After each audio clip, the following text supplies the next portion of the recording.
Today, we bring you this video segment every single morning to help you catch up with things that you might have missed out on whilst you were catching up on some more important sleep. Because let's face it, whilst you and I may need sleep, and the whole world really does, the world of sport doesn't really sleep. There's always something or the other going on, and it can be a little tough to keep abreast of every single little development, but worry not, that's what we're here for. And let's start off with a topic that has been a burning source of news and uncertainty and, dare I say, drama. Whether or not Bangladesh will take part in the ICC T20 World Cup set to take place in India, with the board having said that no, we will not travel to India after the whole Mustafizur Rahman being released from KKR drama played out. Now, obviously, this has led to a lot of reactions from both sides of the border, but former Bangladesh Cricket Board and Asian Cricket Council Administrator Ashraful Haq has basically called out the board stance, saying that it's ridiculous, and more importantly, he also said that political interference in cricket is ruining it, because what's happening now is that on all sides, you're having politicians interfere in the runnings of the board. Previously, you had strong people who were running the game and they would resist such change, but now you don't even have that anymore. In fact, he said a lot of explosive things, and we'll cover that in a separate video. But it's interesting to see that this stance is being decried by someone who's on the other side of the border as of now. And obviously, this uncertainty has played out in different ways. We've been talking about the administrative and logistical challenges of potentially having to reschedule or shift venues from India to Sri Lanka if it were to be done, if the ICC agreed. As of now, we know that there's been no rejection, no acceptance, no nothing. Talks are still very much ongoing. But the uncertainty over whether or not they'll even be playing the World Cup has a lot of Bangladeshi players very, very anxious. They are not actually sure whether they should be preparing much or whether they will even be playing. And obviously, morale is hit an all-time low within the dressing room. And truth be told, who could blame them? They would have been thinking and preparing along the lines of them definitely having to play in the tournament, but obviously that's not happening right now. We don't even know if they'll play or if they won't play, because again, it does seem like the Bangladesh interim government will ensure that Bangladesh don't travel if the games are kept in India, which would be unfortunate, but it's very much a reality. And speaking of ICC tournaments, because now they seem to come around an awful lot, that's exactly the thing that former India cricketer Robin Uthappa seems to have a bit of a problem with. When speaking on the sidelines of the SA20, where he's doing commentary work, he said that there is no novelty now to ICC tournaments because you're just having them every single year, and cricket is going in a very different direction. And that's something that the relevant authorities need to take some note of. And it's an interesting criticism coming about right now for two reasons. One is that Uthappa is saying this whilst on commentary for a T20 franchise league, with many believing that leagues will very much be the future of cricket and the international game is in a little bit of danger of extinction. What's also important is that even keeping that caveat aside, I think is 100% right. There is no novelty to an ICC tournament anymore. Let's just put it in context. You had multiple tournaments, like if you're looking at how it is that the flow of tournaments has gone since 2022. In 2022, you had a T20 World Cup. Then in 23, you had a World Cup, which was about a year's gap. But after that, the 2024 T20 World Cup was played a few months later. And then a few months after that, you were playing the Champions Trophy. Then after that, you're finally moving on. Just about a year later, you're playing the ICC T20 World Cup again, and then next year, again after a year, you're going to have an ODI World Cup.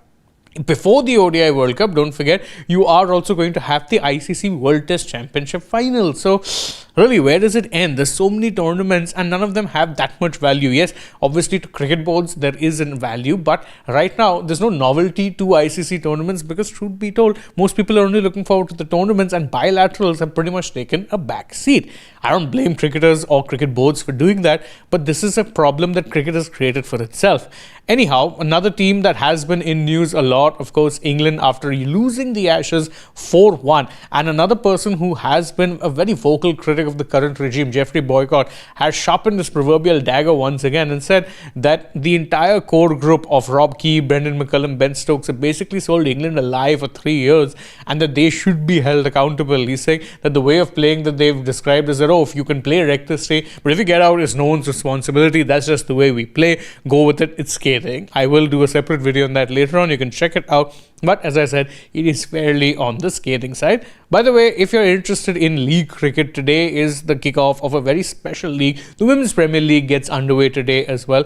That'll be interesting to watch, given there is an even bigger spotlight on women's cricket now that the Indian women's team have won the ICC World Cup just a few months back. Speaking of ICC tournaments, there was that as well. It never ends. But the WPL will be starting off with the two teams who have been crowned champions in the past 3 years. Two-time winners MI will be taking on one-time winners RCB in the opening match. And what that means is that both Smriti Mandhana and Harmanpreet Kaur will be returning to the DY Patil Stadium just a few months after that historic triumph, this time though on two different sides of the ground. Switching our focus now from the world of cricket to the world of football, and there's plenty of packed football action taking place, and one of the matches that everyone had their eye on was Arsenal versus Liverpool, because if Arsenal had to win, they would have opened up an 8-point gap at the top. However, they only ended up playing out a dark, goalless draw. Seems to be a bit of a theme with these matches because they're so packed in, you're not really getting big results.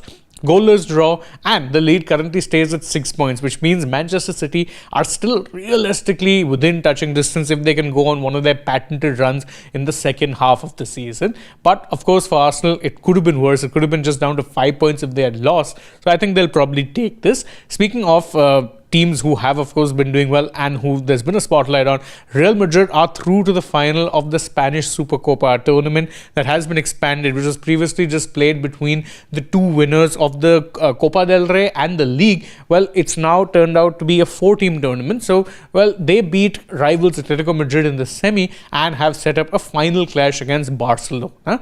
Obviously, this will be the one match that everyone would have been hoping for, considering it's taking place in Saudi Arabia, where they are really trying to market the sport. But if you're thinking Barcelona, who currently are the runaway La Liga leaders, would have been the favourites, well, don't forget, Real Madrid have already beaten Barcelona this season, and the man who inflicted the damage, Kylian Mbappe, could very well be available for the Spanish Supercopa final. That's the other big news coming out of this match. Xabi Alonso confirmed afterwards that yes, Kylian will be travelling to Saudi Arabia. He has been feeling good and he could be in contention to play the game, which would be a major boost considering just how reliant they have been on Kylian Mbappe for goals. He's been comfortably their top scorer this year, and no one else has even come close in terms of goal contribution. So it should be very interesting if they can get him fit. Maybe Alonso could end the season with at least one bit of silverware, because everything else at this point seems a little bit unlikely. Switching focus now, and one player who we'd been talking about a lot was India's Dakshineshwar Suresh, a tennis player who had been on the run of a lifetime in the Bangalore Open, having received a wild card for the ADB 125 tournament. Unfortunately, his run has come to an end now because he lost out in the quarterfinals, and he lost out to the second seed in straight sets. And it is also worth noting that Suresh was struggling a bit, not just with rhythm, but also with his fitness. He didn't seem fully fit throughout the match. Now, it'll be interesting to see how it is that he uses this momentum to potentially do in other tournaments as well, because again, if you're an Indian tennis fan, you really need to hope that our singles representation grows, because again, that is the sport, or the part of the sport, where the most money and exposure lies. You need, if you want a renaissance of